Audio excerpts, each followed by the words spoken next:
Hello, welcome to week 4 of our teachings on El Shaddai Network. This is our culture series, and our topic today is a Holy Nation, Part 2.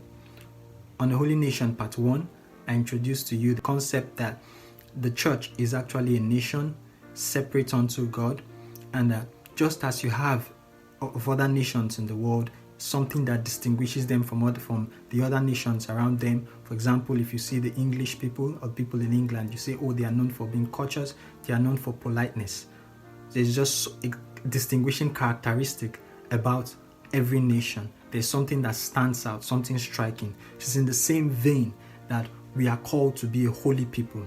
Something that should distinguish us is holiness. What God has called us to be is holy, separate from the rest of the world, separate from every other nation around us. And what should separate us is the nature of holiness. That is what must distinguish us from every other nation in the world, every other group, every other association. And I also introduced to you the fact that there are two aspects to holiness. One is the fact that holiness or righteousness is a gift. It's called the gift of righteousness. That, in other words, none of our works and our deeds cannot get us to the point of righteousness. It is a free gift and it comes by faith. However, I talked about how there is a role we have to play when it comes to righteousness and holiness. That is the second aspect of holiness, and I'll be dwelling upon it today. I'll be reading from our anchor scripture, Titus chapter 2, verse 11 to 14.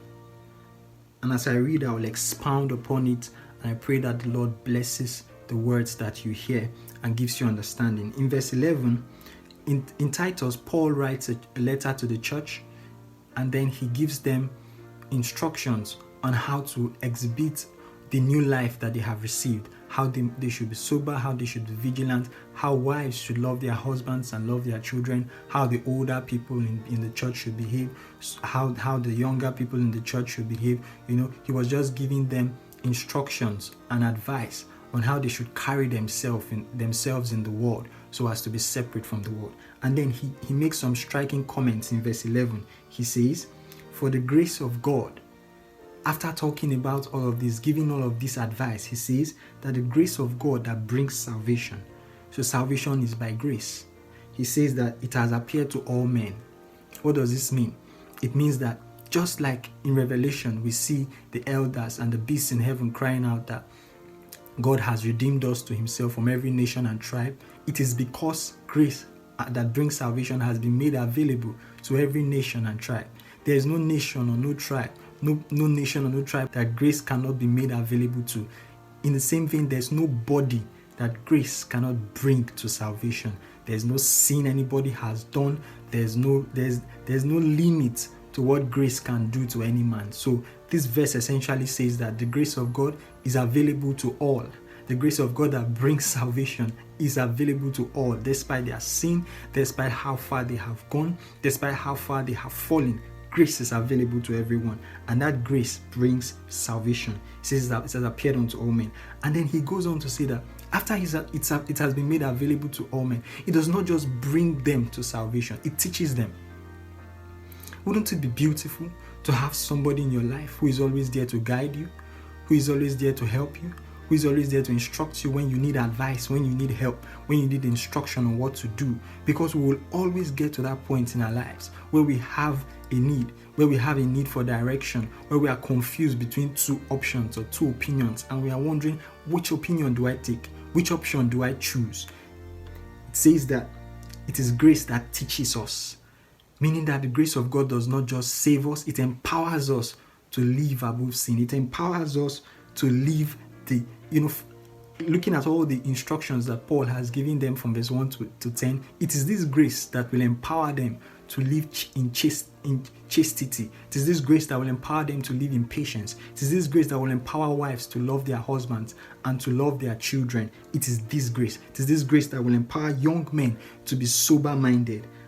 And then it says that it teaches us to what? Deny ungodliness, one, deny worldly lusts, and then it's teaching us to live a pattern of life, to adopt another pattern of life. And what is the pattern of life that it teaches us to adopt?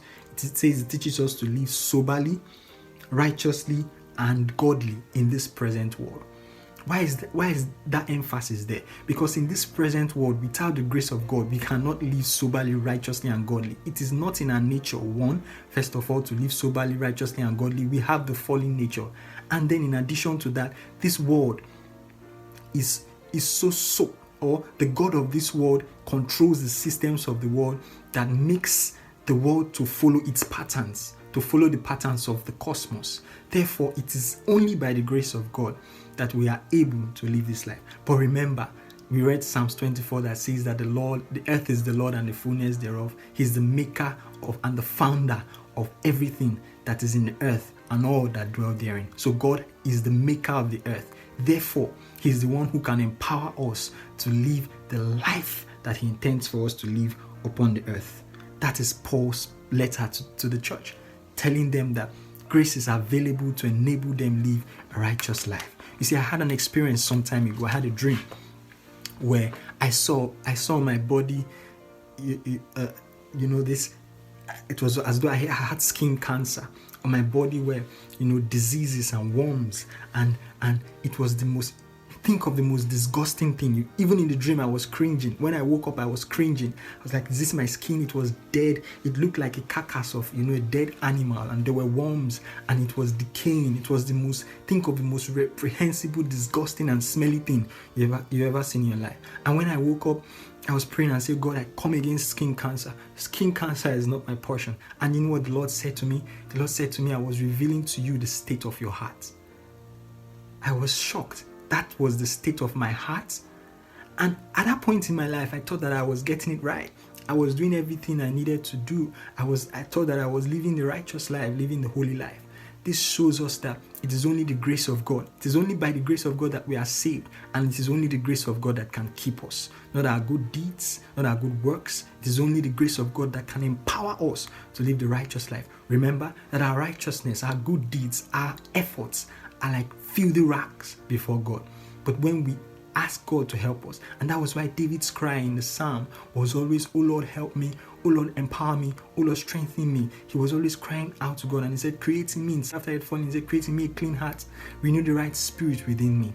Our efforts are vain before God. But when we are living by His grace, that is what He takes account of. So I just want you this moment to begin to ask God to help you to live the life that He has called you to live. See you next time on El Shaddai Network. Thank you.